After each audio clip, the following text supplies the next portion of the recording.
I've been inspired by Jonas Lund. I want to Jonas Lund has made artworks based on other artworks.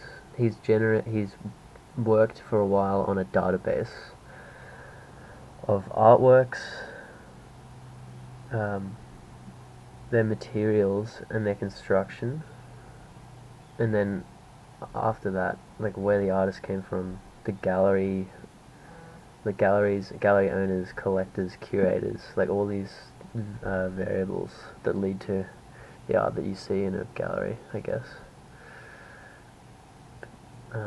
He's created a database and he can do a lot of different stuff with it. Like he figured out who the kind of most important curators were in the world. He generated new artworks. He took like the existing methods of construction. I guess he analyzed the construction and the materials of all the artworks, and from that he was able to create new sets of instructions of what to do with certain materials to make new artworks. I just think that's incredible.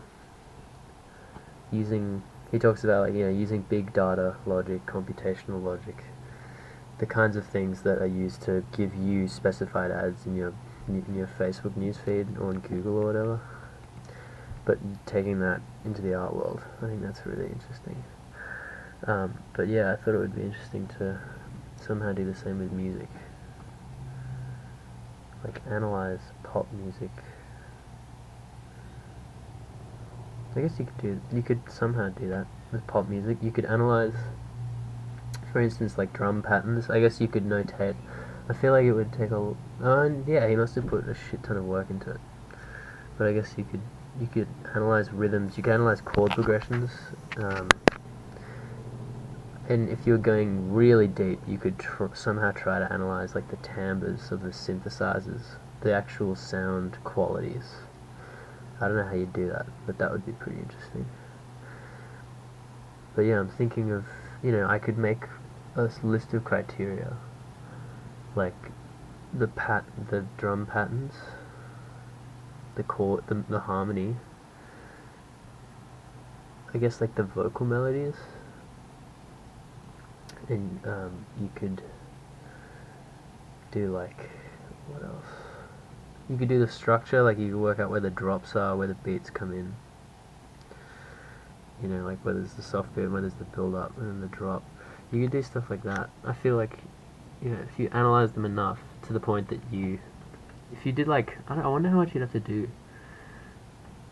You could just pick like, I don't know, 1,000 most successful pop songs of the past 5 years. But even that is like, what do you work that out with? I guess radio play and like sales, iTunes sales, YouTube streams. I'd have to figure out all these individual criteria.